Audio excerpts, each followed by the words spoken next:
valuables.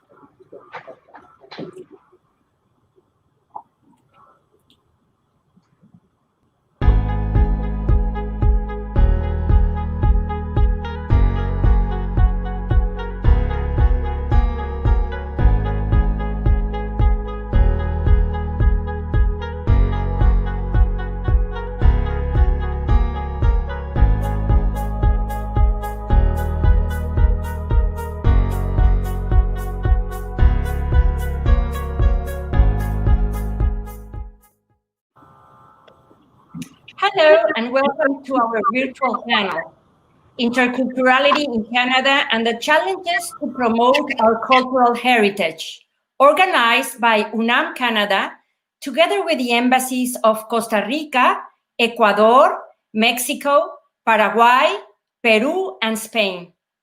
I am Alicia Mayer, the Director of Unam Canada and moderator of this Internet Forum. It is an honor to have as our guests the distinguished ambassadors of the aforementioned countries, and it is my privilege to introduce them now in alphabetical order. His Excellencies, Mr. Mauricio Ortiz, Ambassador of Costa Rica in Canada, Mr. Juan Diego Stacy, Ambassador of Ecuador to Canada, Mr. Juan José Ignacio Gómez Camacho, Ambassador of Mexico in Canada, the excellent Mrs. Inés Martínez Valentinotti, Ambassador of Paraguay in Canada, Mr. Roberto Rodríguez Arnillas, Ambassador of Peru in Canada, and last but not least, the excellent Mr. Enrique Ruiz Molero, Ambassador of Spain in Canada. This meeting is meant as a space where you can openly discuss what you think about interculturality and relate these insights to your experience in Canada. Cultural diversity is a condition in human society, and culture itself is a dynamic notion. In Canada, many cultures interact, several languages are spoken, and a myriad of uses and customs come together every day. Approaches on tolerance and understanding, difference and inequality comes into play. Interculturality refers to the relations that exist between cultural diverse groups in a society, according to Gunter Dietz, professor and researchers of the University of Veracruz in Mexico. For this online discussion, we are interested in what our guests have to say on how our Hispanic or Latino essence is projected in the Canadian context. We may try to reflect on if our culture is well accepted by Canadians and other different non-Hispanic groups or in non-Canadian born people. We would like to hear what has been your experience, not only as ambassadors, but also as residents, as parents, as individuals with a personal cultural background experiencing migration and interculturality. A leading question could be how cultural elements are exchanged between Canada and our countries. Do we succeed as Hispanic individuals to position our nations in a different cultural context? October is the month when we celebrate the Hispanic heritage in Canada and the USA. We would like to hear your thoughts on how this commemoration impacts in the Canadian population. There are many topics surrounding the concept of interculturality, and I am sure this dialogue will enhance our perception and understanding on the impact that this has in the present and that it will have in this strategic region in North America. If our speakers agree, we will start by giving each one of you 3 minutes in which we will listen to your considerations in the matter. And after this first round of commentaries, we will proceed to the exchange of ideas in an open dialogue. It is my privilege to have these countries' representatives sharing thoughts and experiences on our identities as Hispanics living and working in a different cultural reality. So if I may, I would like to ask Mr. Mauricio Ortiz, Ambassador of Costa Rica in Canada, to start with his reflections. Thank you very much. Buenas tardes, good afternoon. Bonjour, Dr. Alicia Mayer and your team of Unam Canada. I'm very grateful for the invitation. Congratulations to Unam Canada for the 25th anniversary. Félicitations pour le 25 anniversaire. For me, it's an honor to be part of this panel with dear friends and colleagues, Ambassador of Mexico, Juan José Gómez, Ecuador, Diego Stacy, Ambassador of Spain, Enrique Ruiz, Ambassador of Peru, Roberto Rodriguez and Inés Martinez of Paraguay, and with the students, professors, and general public that are participating and celebrating, this is very important as well, the Latin American Heritage Month, an opportunity for Canadians and Latinos to recognize each other's valuables, contributions to this country's social, economic, political, and cultural fabric. Our cultural environment is undergoing changes and becoming more and more diverse. Cultural diversity is an essential condition in human society and needs to be developed appropriately to avoid problems of understanding and tolerance that can lead to discrimination, xenophobia, stereotypes, among others. In principle, there is no one culture better than the other one. On the contrary, a culture evolves when it interacts with other cultures.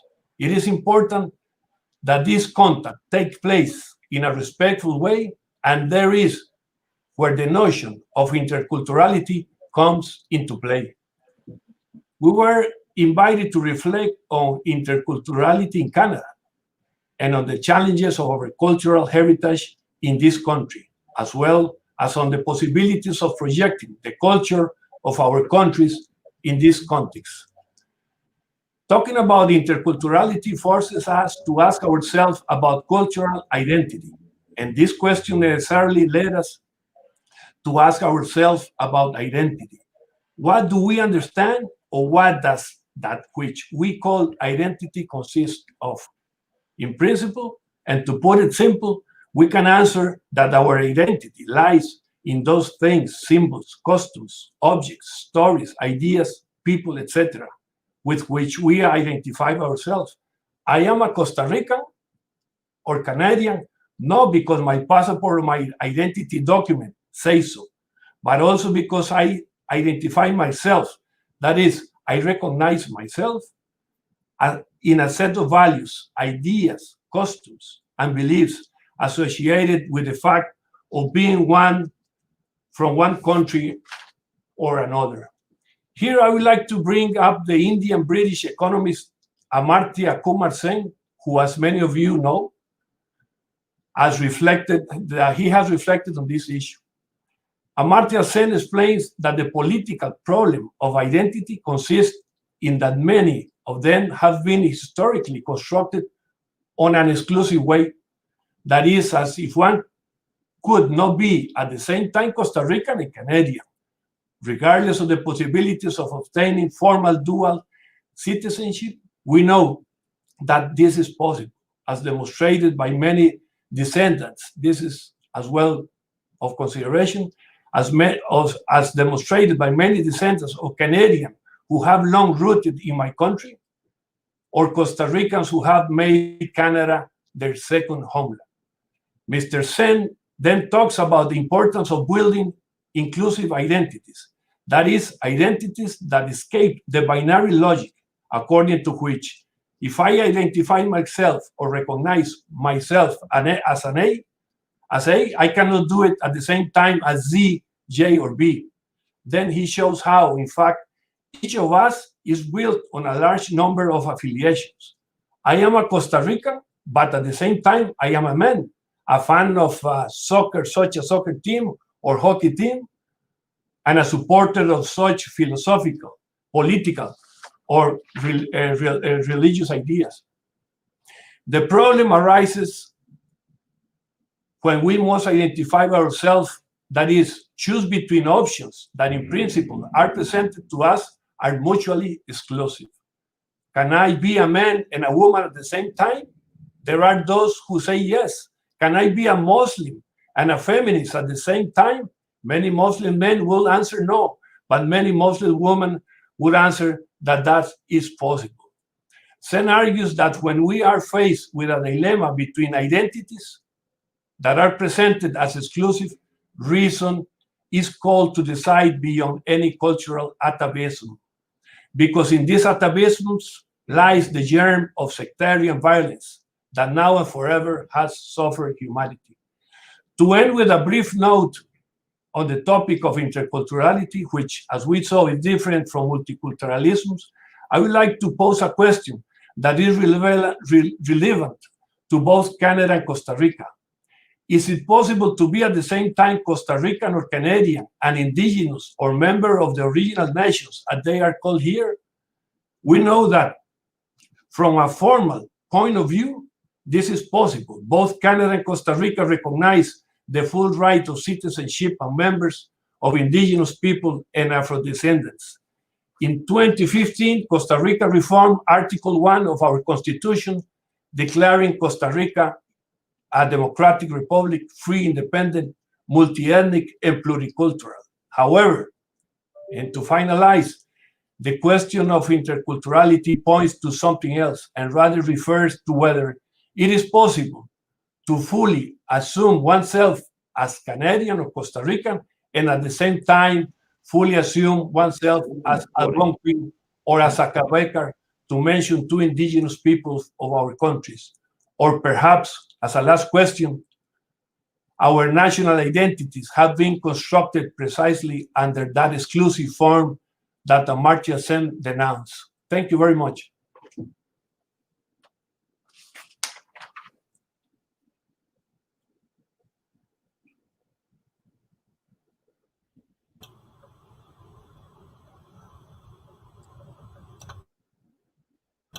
Now,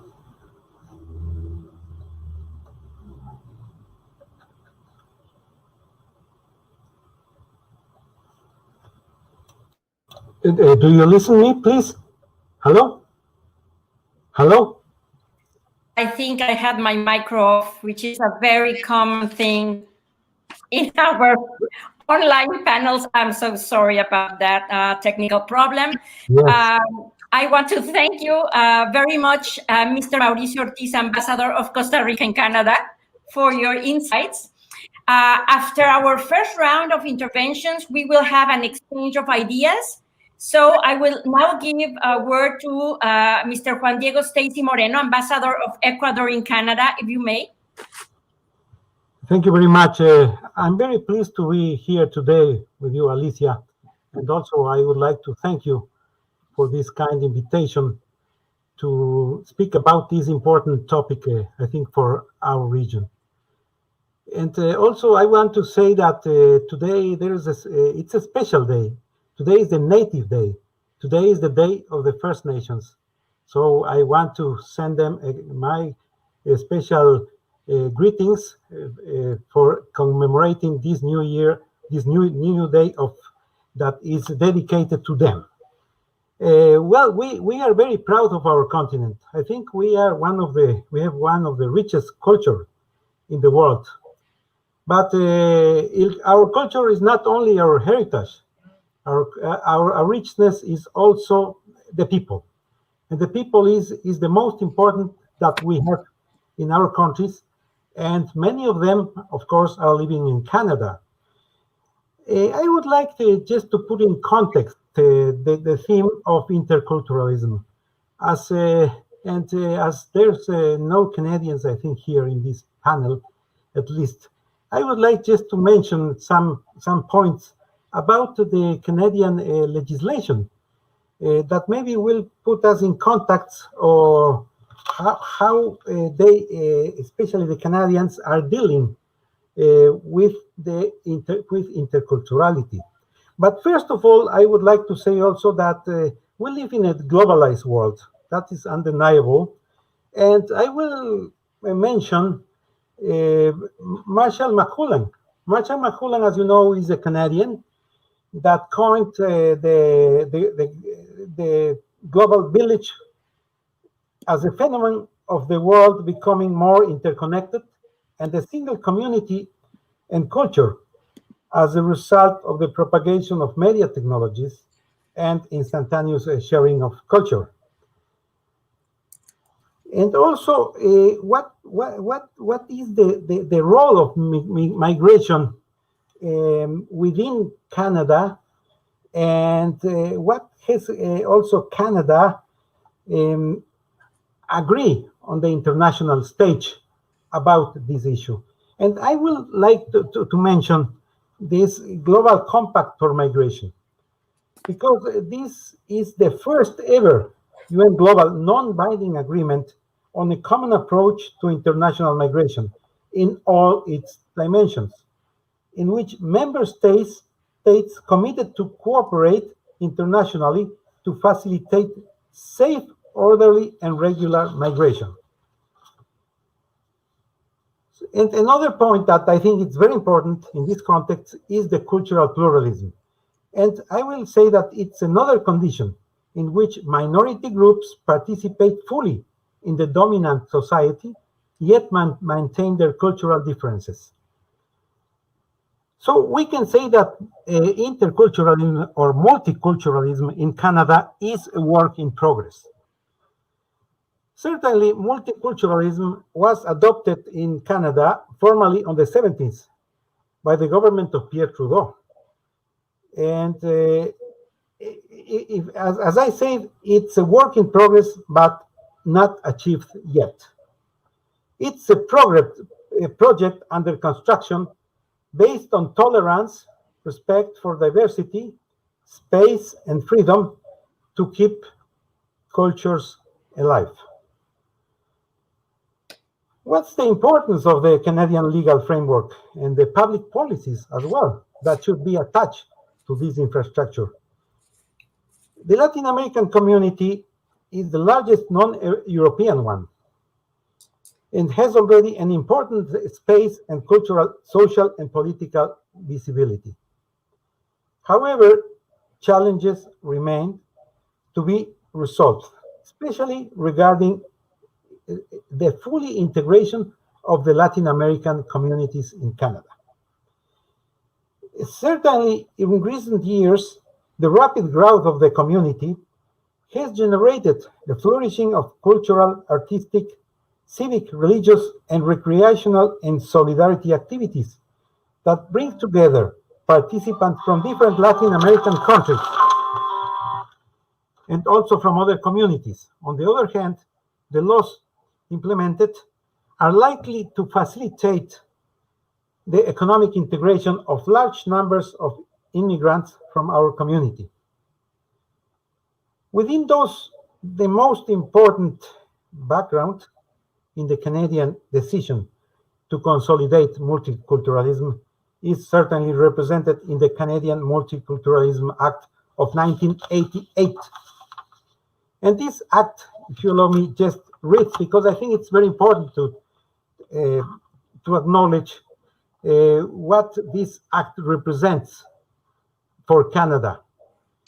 It recognizes and promotes the understanding that multiculturalism reflects the cultural and racial diversity of Canadian society and acknowledges the freedom of all members of Canadian society to preserve, enhance, and share their cultural heritage. It also recognizes and promotes the understanding that multiculturalism is a fundamental characteristic of the Canadian heritage and identity, and that it provides an invaluable resource in the shaping of Canada's future. And finally, promote the existence of communities whose members share a common origin and their historic contribution to Canadian society and enhance their development. At the same time, we have also the Employment Equity Act that requires federal jurisdiction employers to increase representations of visible minorities. Finally, I would like to say that the declaration of the Month of the Latin American Heritage reflects the growing influence of the Latin American community in Canada. Precisely on June 21st, 2018, The Parliament passed a law designating October as Latin American Heritage Month in recognition of the significant contribution that the Latin American community has made to the social, economic, political, and cultural fabric of Canada. Thank you. Thank you very much, Ambassador Stacy. We will now go to the excellent Mrs. Inés Martinez, please, Ambassador of Paraguay in Canada. Okay, thank you. Thank you very much for the invitation. Congratulations for the organization of this panel to Alicia Mayer and its staff for this important panel. Well, it is true that one of the striking features in Canada is how multicultural the country is within the framework of its own policy in this regard, as it was said. And it is in this context that interculturality is manifested, which, as is well known, helps to build more democratic and egalitarian societies. It is precisely UNESCO itself that offers the concept of interculturality as building equitable relations between people, communities, countries, and cultures. The term refers to the presence and equitable interaction of various cultures and cultures, and the possibility of generating shared cultural expressions through dialogue and mutual respect, according to the Convention of the Protection and Promotion of the Diversity of Cultural Expressions.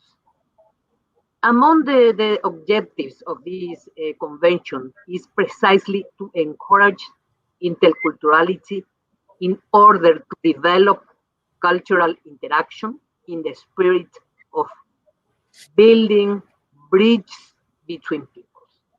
This means that within the framework of the United Nations on a specialized body in education, science, and culture, states have found it appropriate to dedicate a universal convention to the issue, based on cultural diversity being an essential feature of humanity, and aware that cultural diversity is a common heritage of humanity that must be valued and preserved for the benefit of all.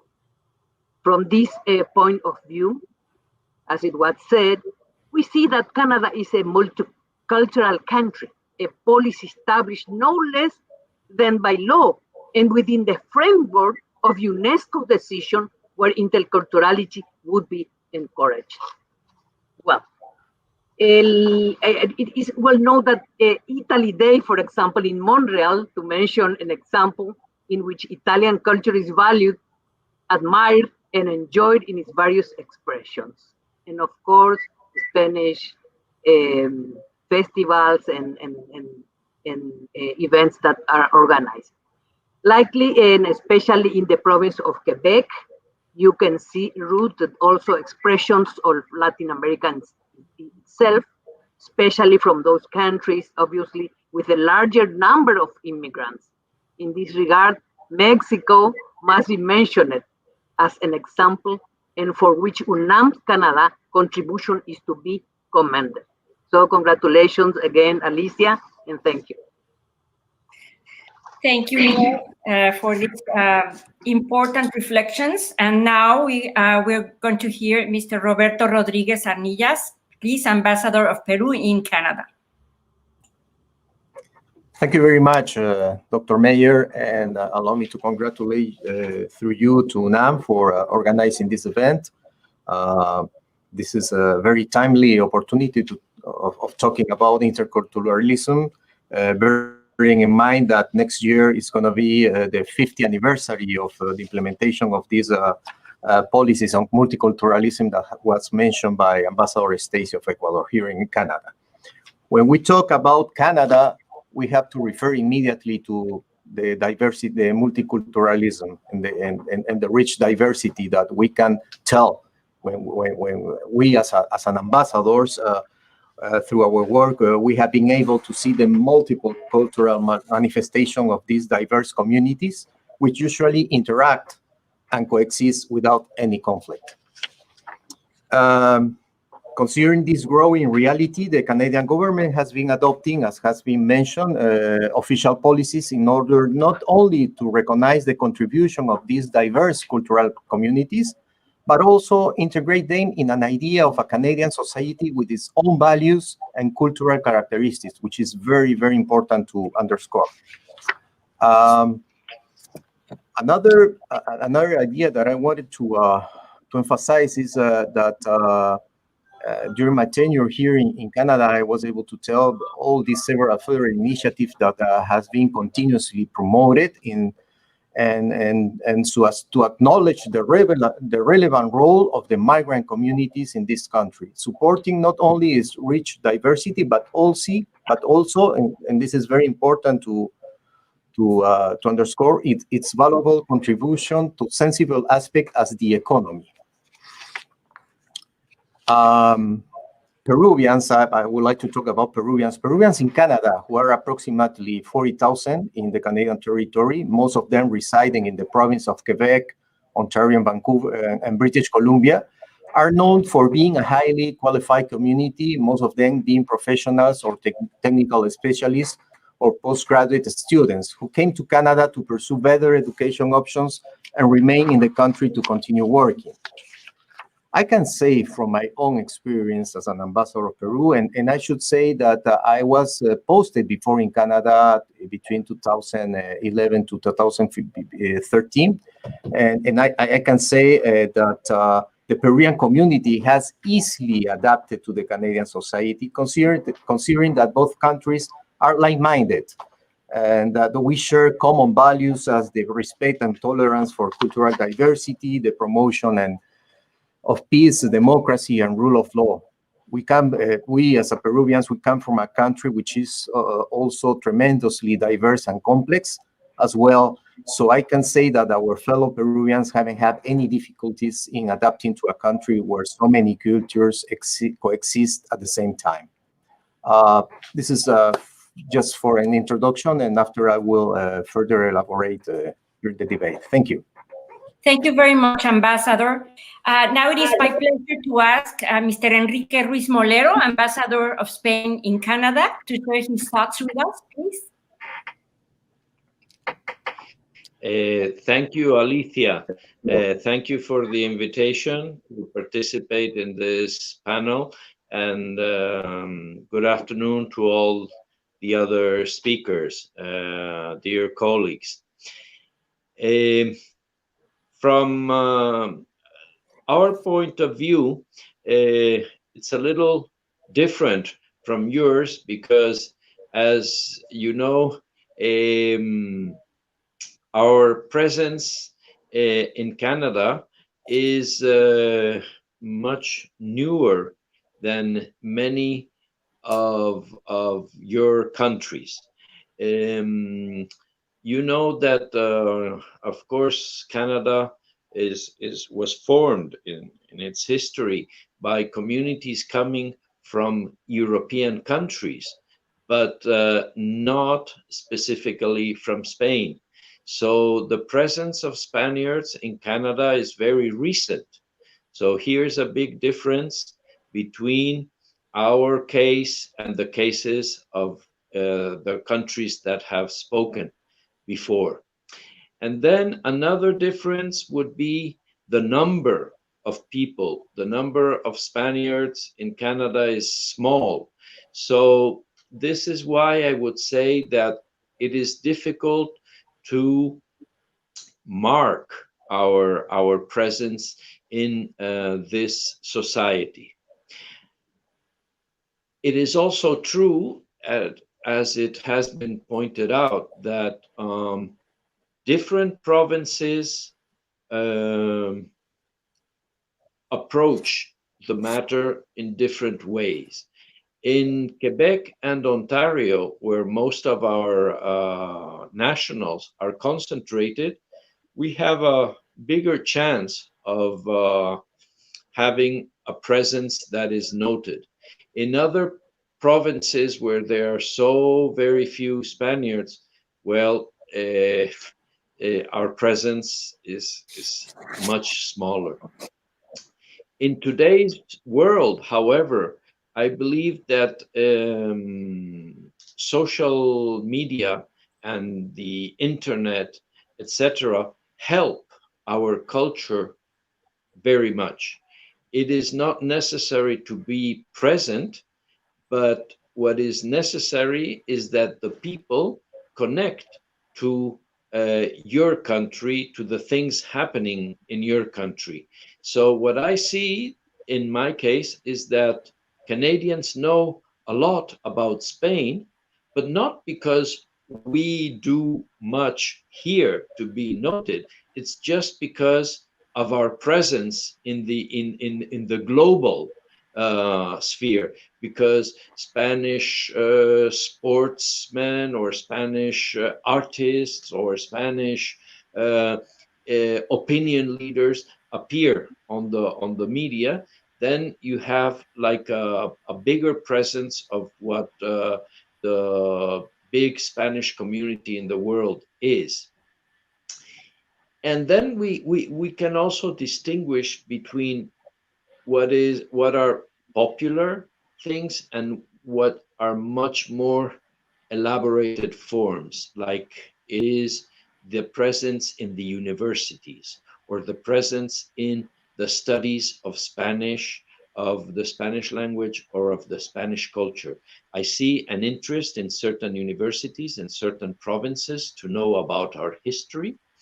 And here I mean the history of Spain or the history of Latin America. And of course, this is a phenomenon that is limited to the intellectual communities around these professors and these persons interested in our culture. Very different from the popular cultural manifestations, which could be the popular music or dances or other issues, right? So yeah, as for my first intervention, I would stop now, and thank you very much. Thank you, Ambassador Ruiz Molero. Well, thank you very much for your insights on the important, essential issue of multiculturalism and the present situation of Hispanic people or Latino population in Canada.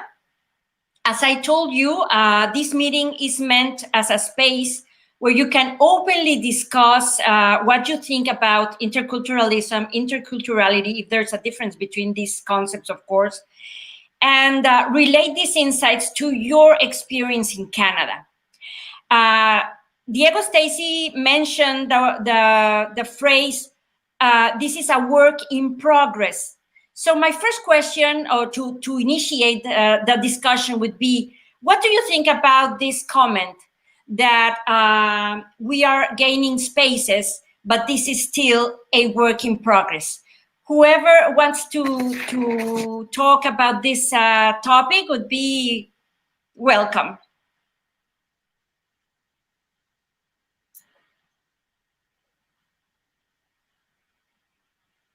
Okay, I can say something about that if you want. Yes, yes. We want to initiate a good discussion. Okay. I will refer to the teaching of the Spanish language in schools across Canada. You know that Canada is a bilingual country, so students in school already have to study French and English. So it is very difficult for a third language, Spanish, to be studied. However, I have seen that there has been progress in the last years, and our embassies, our ministries of culture, of education, have done an effort trying to reach agreements with different provinces of Canada to have the Spanish language taught at school. And from practically no schools teaching Spanish, today, after several years of effort, we have many schools that offer Spanish language to the students. I think this is very important. There are big differences between provinces. There are provinces that are more interested in this. There are others that don't consider it so important. So I think it is important to maintain the effort, because progress can be made. It will be slow, but it can be done. Thank you. Yes. Alicia? Yes, please. Yes, I would like to, following the comment of Ambassador Stacy and the comments of Ambassador Enrique, yes, it is important to include the Spanish, like the Ambassador said, on the educational system. You know, at least as one of the languages that the students can choose in Canada. In Costa Rica, we have the students receive like fully English lessons, and recently we include 2 years ago the French lessons. So that's a very important suggestion, because once the people start learning the language, they start learning, and that create interest on the students to read about artists, to know about our culture, our history, and our people in sports, for instance. That is very important. But also that work in progress that is endless, because each culture evolves per se and generate different relations. Also, what is important is to create and to have the spaces to have presentation for our artists, for our music, for our sports performance, etc. So that areas, the opportunities that we have, our countries in Canada, to show and share our cultural artists, people are very important to close the gap and to know each other better. Thank you. Thank you, Ambassador Mauricio. Roberto, If I may, please. Yes. Oh, yes. Ines, you wanted the floor? I can wave. Please, Ines. Okay, so no, I just wanted to put on the table one specific data which I consider is very important to take into account. No, it's that according to Statistics Canada, Latin American Canadians made up just 1.3% of the total population. So as Ambassador Stacy mentioned, this is a constant work and progress for the Latin American people to be part of the Canadian society. We are not a large population here in Canada, but besides that, what I can tell, because of during my tenure, is that we have a lot of people coming from or having origin from Latin America that play a key role all over the Canada, not just at the political level. We can see different MPs and senators with Latin American origin.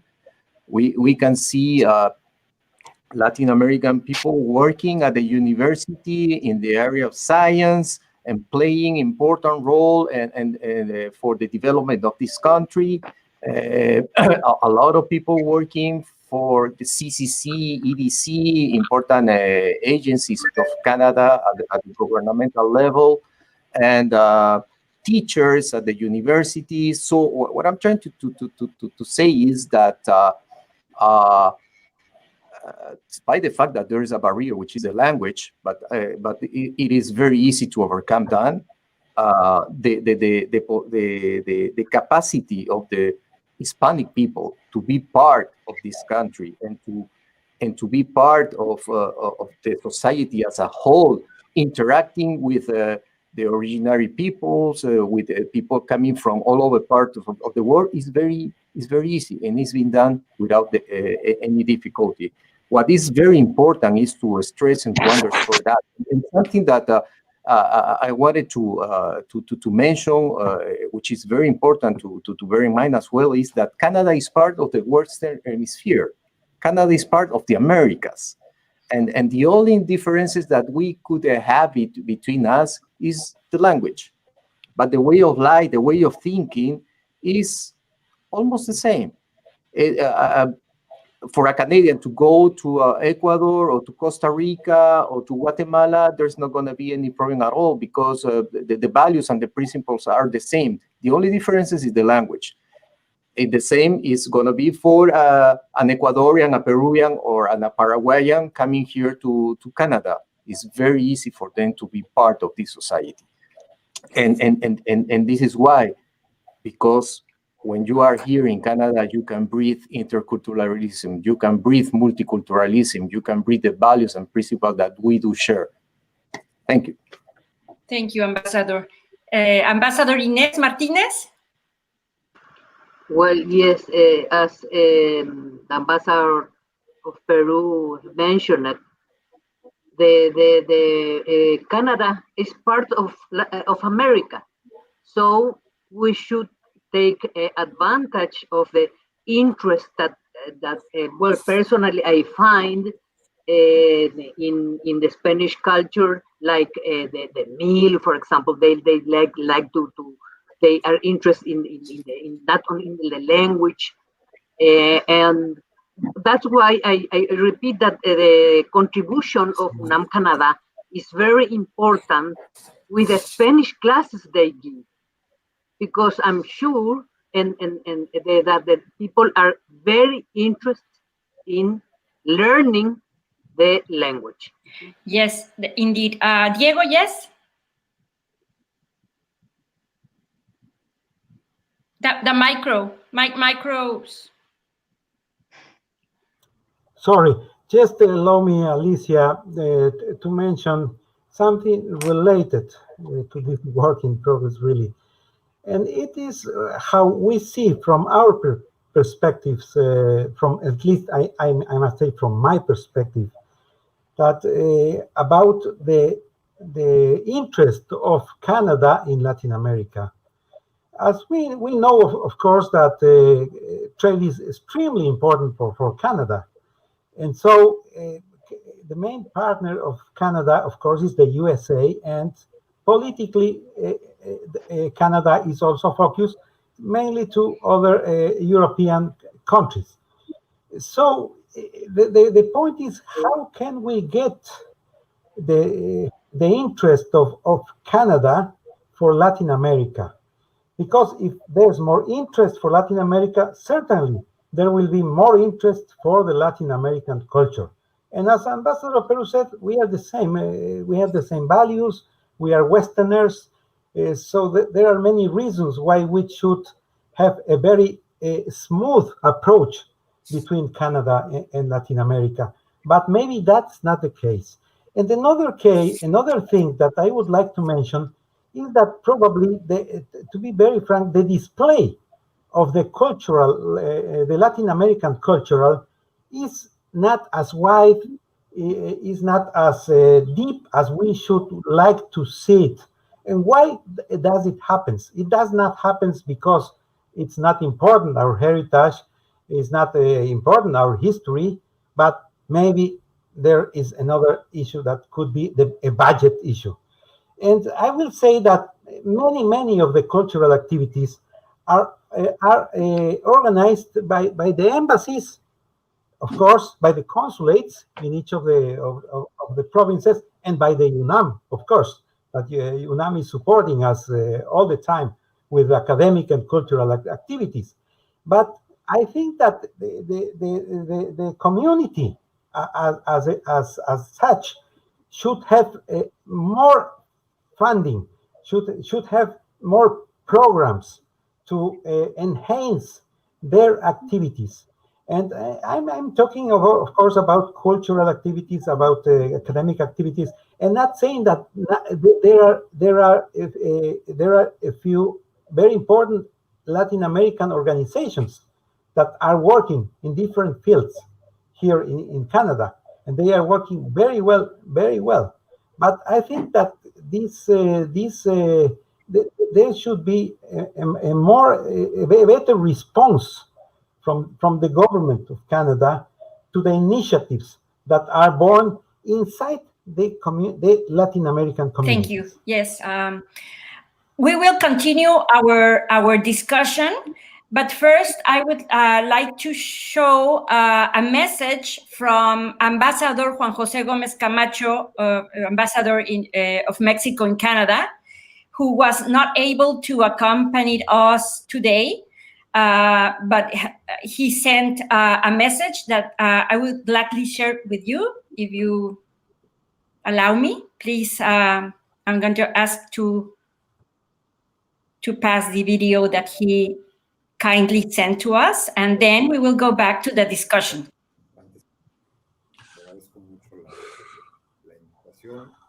Quizás te agradezco más todavía el tema que propusiste para este panel, los retos de cómo It's very presente nuestra herencia cultural. Quiero decir que el tema me gusta y me parece de lo más pertinente, porque ese es quizás el tema o el asunto que personalmente me ocupa más, me hace reflexionar más sobre los retos que tenemos mexicanos, México, por supuesto, la embajada aquí en Canadá, que es precisamente cómo hacer conocida, cómo hacer que el público canadiense verdaderamente comprenda la complejidad, la profundidad, la diversidad, la sofisticación de la herencia cultural mexicana. No es un reto menor. Yo lo que les diría es que a lo largo de este tiempo, lo que observamos con mucha claridad es, primero que nada, por supuesto, que el público canadiense aprecia a México, quiere a México, le gusta México, visita México, pero no necesariamente comprende México, no necesariamente comprende eso que pones otra vez en el título, la herencia cultural mexicana. Yo creo que todavía nos siguen viendo a través de muchos estereotipos, como siempre digo, no necesariamente malos, o incluso no malos, estereotipos positivos, si ustedes quieren, pero al final del día son estereotipos. Y lo que necesitamos es precisamente remover poco a poco esos estereotipos y que la sociedad canadiense vea esto que mencionaba antes, la enorme profundidad y sofisticación de nuestra cultura. ¿Cómo hacerlo? Es difícil, es decir, no hay una fórmula única para hacerlo. Requiere un trabajo muy integral, muy paciente y de muy largo plazo, pero me parece que estamos avanzando. Algo que me alienta mucho en esta labor es el turismo.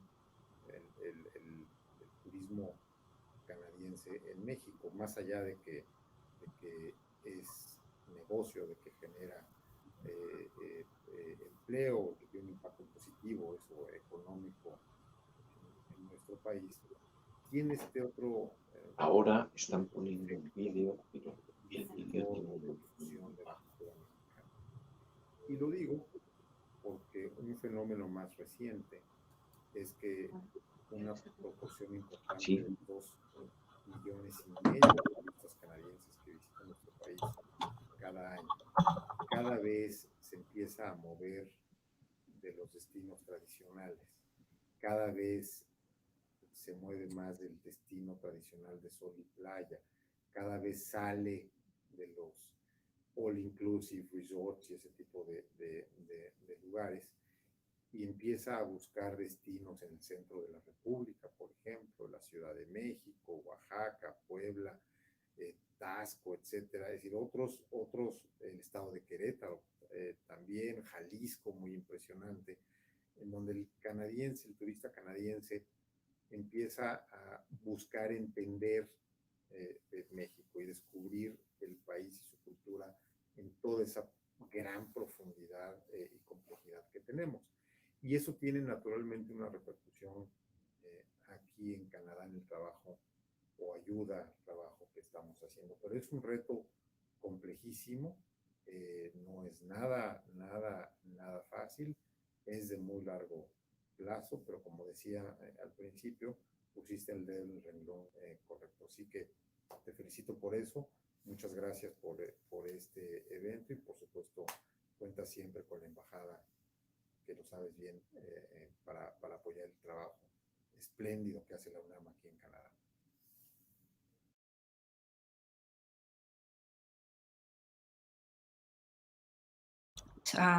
Okay, I have my micro now.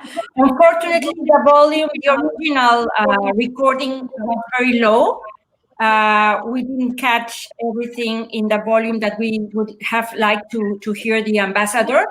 But talking about the stereotypes that Canadians have regarding the Latino or Hispanic people that come to Canada, or they imagine us like people who are still living in teepees, for example, or they sometimes ask if we use fork and a knife to cut our meat, or culturally there are many traits that are referred to our culture and our people. How do you visualize this challenge to eradicate stereotypes that Latino or Hispanic people have here in Canada? Again, whoever wants to answer this question, welcome. About stereotypes. I think if you... Yes. Yes. Well, you are right, and but we have good and bad stereotypes. That's the point. So we should see what are good stereotypes, what are not good stereotypes that we should change. Because if the Latins are happy, if they like to dance, if they like to sing, well, that's a stereotype, but it's nice. But of course, when we see the culture only as folklore, that's bad. I mean, that's what, for instance, I would like to see changed. I mean, when we appear in any festival, of course, they say that's not sometimes that's not a manifestation of art, but that's a manifestation of just folklore, and I think that should be changed. We should be considered as having the same level, cultural, artistic level as other countries, and especially as Canadians here in Canada. So I think of whatever, if being a part of the extended family always, or maybe visiting when Latin Americans used to visit their families without notice, and when you go and visit a friend, and when you have an extended family. I mean, that's part of our culture, but I don't think it's a bad stereotype or a negative stereotype. And I don't find really, and I would like to see which are the stereotypes that are questions here in Canada. Maybe if we are not taking into account, for instance, when we drive in the streets, maybe we go through a yellow traffic light without stopping, things like that. But I tell you something, Alicia, to make it just as an anecdote. I met in Ecuador Swiss friends. This came from Switzerland. And they say, oh, I am so happy in Ecuador because I can go through the yellow lights over and nobody says me something. So as you see, this is something that sometimes humanize the people, and I think that would be a question of appreciation, and not really as a stereotype of the Latin American people. Mauricio and then Ines, please. Yes,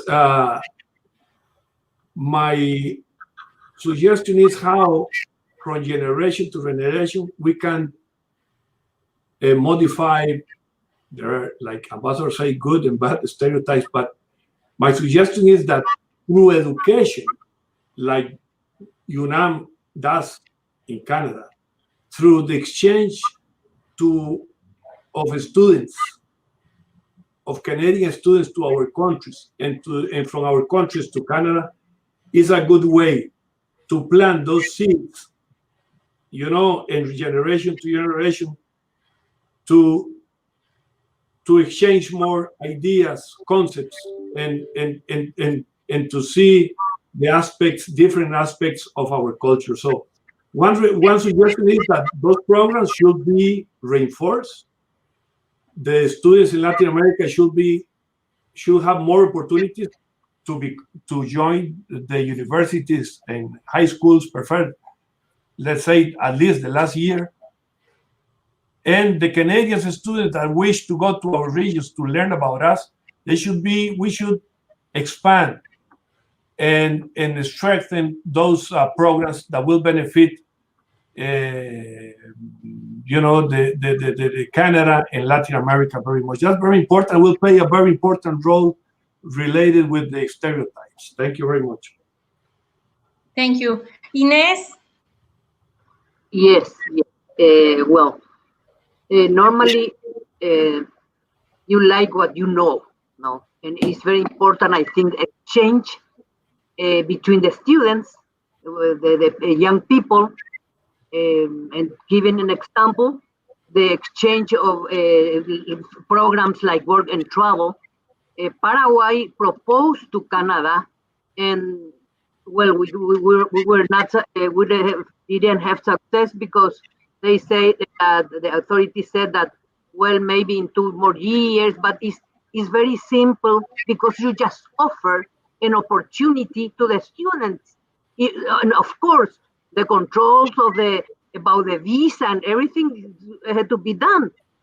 Well, that's one way, to facilitate the exchange of young people, because it's beneficial for both parties. Also for Canada, because they with the exchange and coming people from Latin America or from my country, I'm talking about Paraguay, they will learn the languages here, and they will be interested in the Canadian university. And by the other hand, the Canadian young people can see what is Paraguay, what is Costa Rica, how is Peru, and to learn also the language. Another point, just I remember is to for example, we are in the frame of the program for Peace Corps, Peace Forces for United Nations, and Paraguay has at least 1 or 2 scholarships to learn English here for the military. But now Paraguay officially offered also scholarship for the military in Paraguay to learn Spanish. We offer also that opportunity. And one idea that I have is in the GRULA, I know we work and we try to promote, but probably we should do more. And I propose very informally now, but we should think in about a kind of agreement with Unam Canada, GRULA and Unam Canada, to work more in this area to promote more our culture. For example, to say something, to have an idea, to give an idea.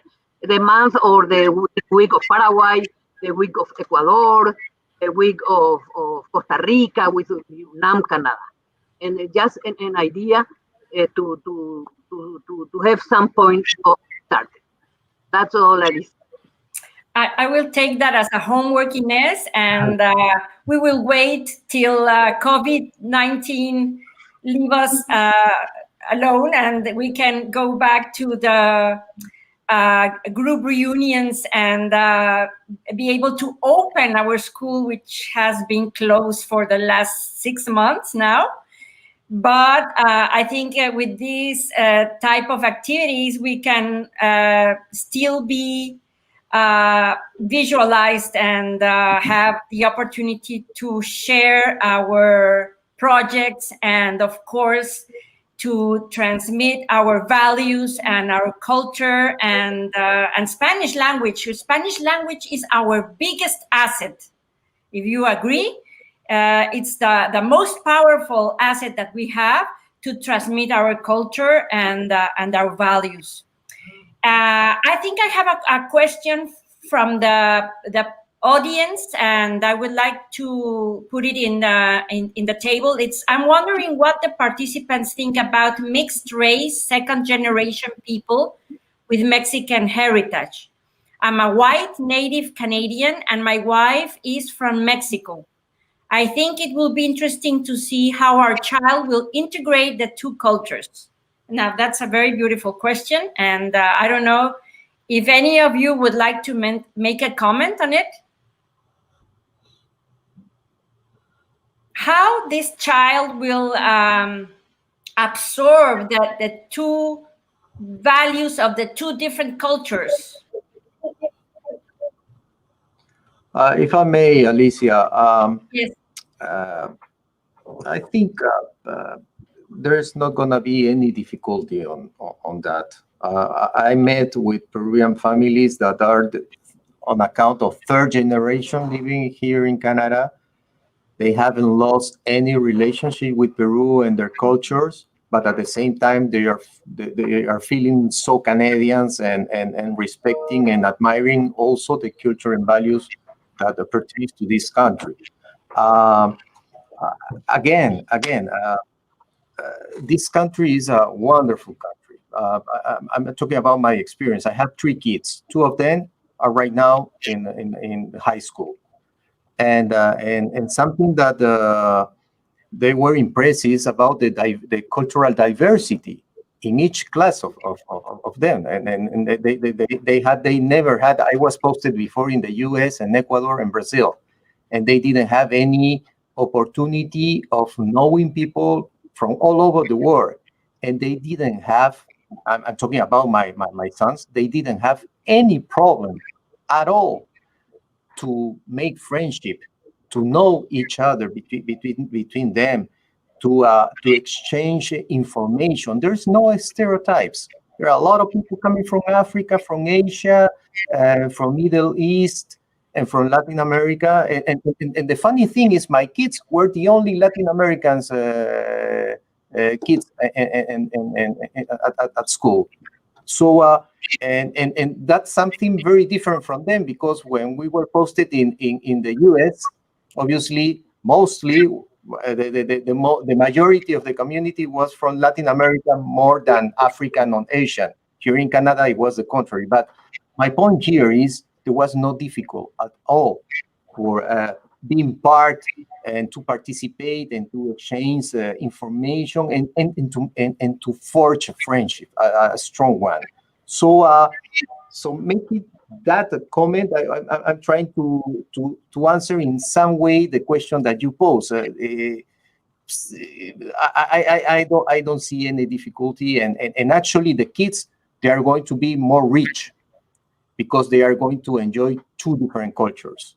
They are going to have more experience, more life, more values. Forget it. No, it's amazing. Yes, I absolutely agree, and I think also the excuse me, the issue of education is absolutely fundamental in this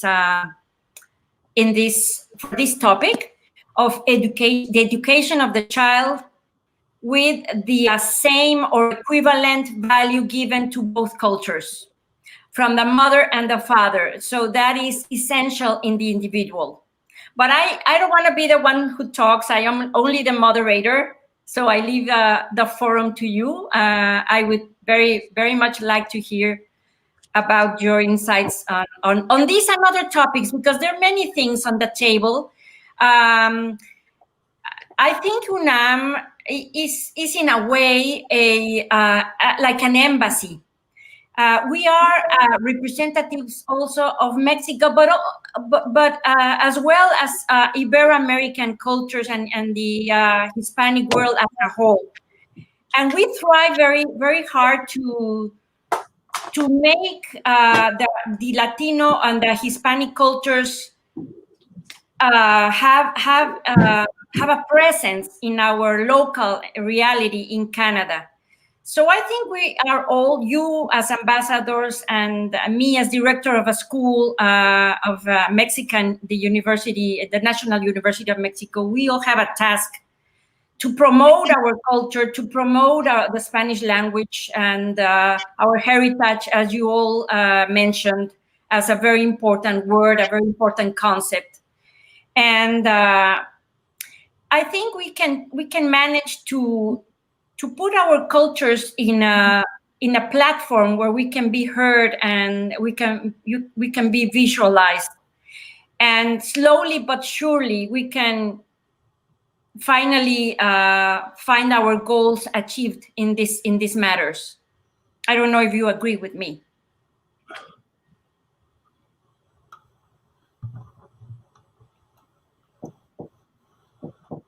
Well, is there anything else you want to add before my closing remarks? Yes, Mauricio. Yes, I guess we're going to break here a little bit the protocols, but are we allowed to ask you a question? To ask me? Yes. Yes. Question is, no, because it's important.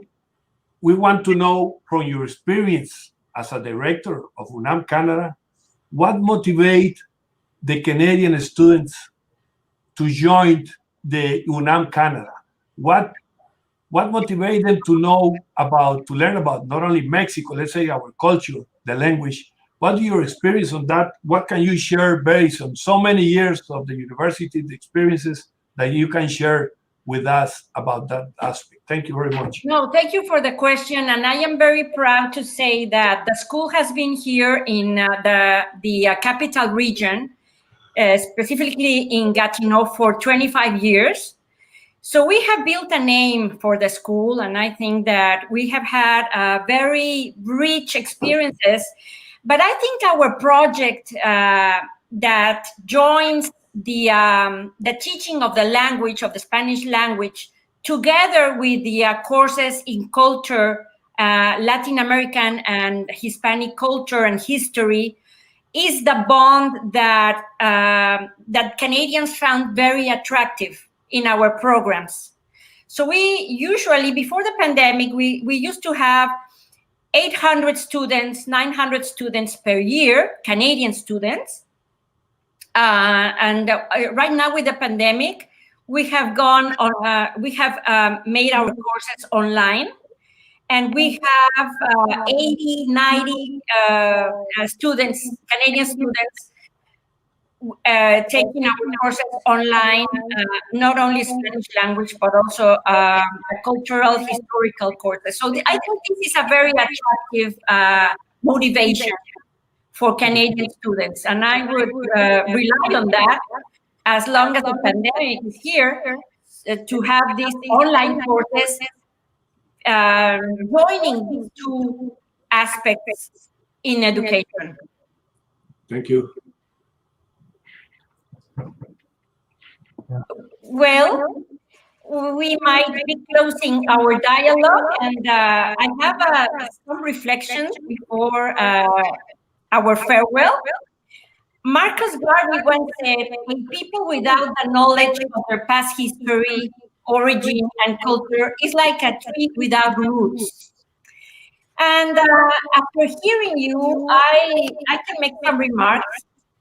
Regardless of how well we adapt to any cultural environment, we always need to remain aware of our own roots, the values and beliefs we were brought up with, and the worldview that was ingrained into us, the experiences that we have throughout our life, and the characteristics that make us who we are. So by listening to our speakers, we have learned that it is a fact that all people who have internalized at least two different cultures are struggling not only with their own identity, but also with being comfortable in either of the two environments, like the person that made us that question of the child with a mother and a father of different cultures. No? This is the two identities that we spoke about. His or her and the local, which is a cultural hybrid.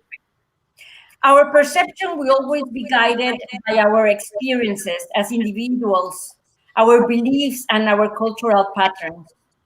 So I want to thank our guest speakers for their valuable remarks on the important topic of interculturalism, and also thank the audience for having been present in this online meeting. Thank you, and we will meet again soon. Thank you very much. Thank you. Thank you very much, Alicia. Thank you. Thank you for the invitation. Gracias, Thank you, Alicia. ambassadors and friends. Sí. Gracias, Alicia. Hasta la próxima. Y Hasta la pensarlo próxima. mejor. Gracias.